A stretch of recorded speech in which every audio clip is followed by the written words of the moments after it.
Hello friends, and welcome to the second part of the assembly language tutorial. In the previous video we had used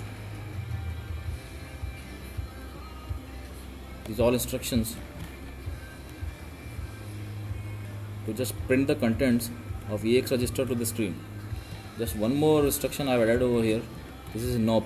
This just does just nothing, but it just uses one more CPU cycle of the processor, so nothing special. So for using the debugging session of the program, we assemble it with this instruction GGS tabs, then create an object file called printrec.o with the source file printrec.s. No errors as of now, so we link it. Create an object file, blank printrec with the source file printrec.o. We linked it. Now we will use GDB.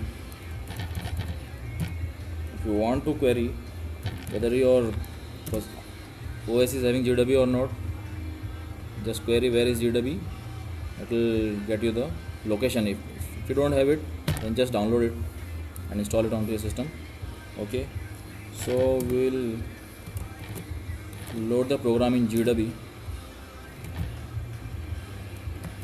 We'll use another shell also to list out the program lines. Fine. So this is the program showing the all of the points, the index. Let's list it full. So we'll halt at point number 14, so that before loading the address of data item to our source index, we should be able to query what is the source index and what are the address values of all other index, all other registers. Fine. So break at what point? Break at 14. We'll make the processor stop at line number 14, before line number 14 actually, after execution of line number 13. So let's run this program. It is stopped before line number 14, so it has not yet stored anything in source index, so the source index should be blank by now. So let's do an info register. It gives all the information about the registers. Our EAX is having nil value, our source index is nil, destination index is nil, and what is the value stored in our data item?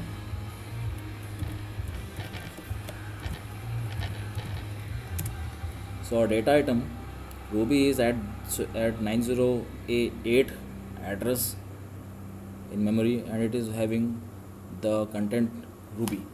Fine. So let's step further. Step.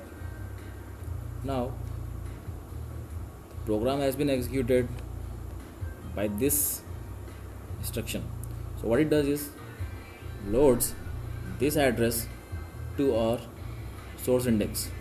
So what should happen if we get out the information about registers? Our source index should contain this address value. Okay, so run info registers. Just see, our source index is holding the memory address of our Ruby data. Fine. So the next instruction is load SL. What load SL does? It copies all the data from your data point, this data, and stores into EX register. As of now it is blank. Just notice what happens next. Step. What S I'm using is the short form of step. Okay, so as we go through this instruction, just check what our registers are holding.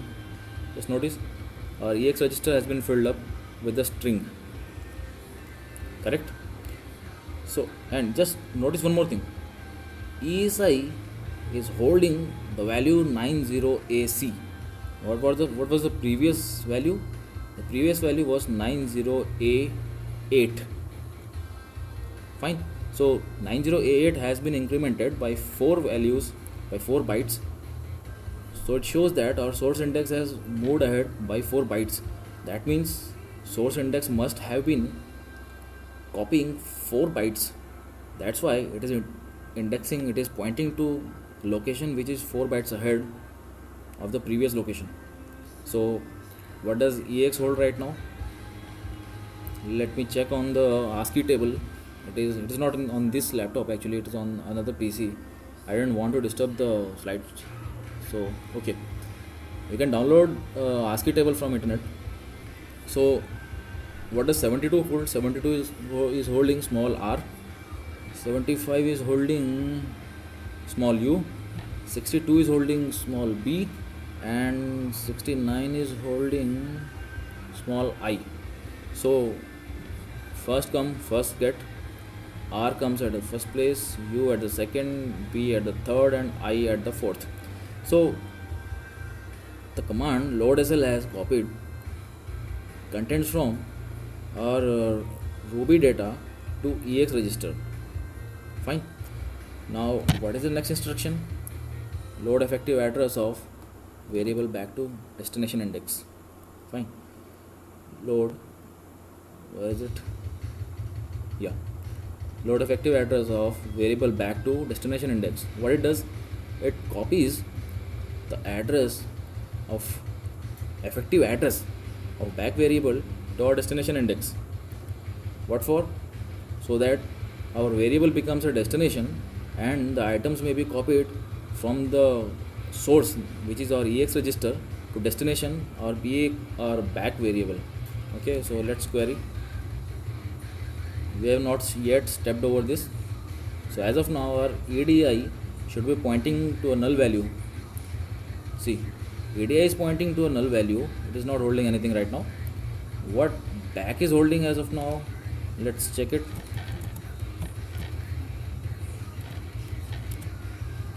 Back is at this memory address 9118 and it is holding nothing. Fine. So as soon as we run this command, just see the difference. Step. Now our EDI should have been filled up with the address of our back variable. So let's check it. 9118, the address of our back variable. Look, our EDI register has been filled up with the memory address of our back variable. So destination now back has become, and the source is our EX register. Fine. So what is next? The next instruction is tozl. What tozl does? Tozl just copies all the data values from our EX register to the destination, and destination is back. So just let's step over it.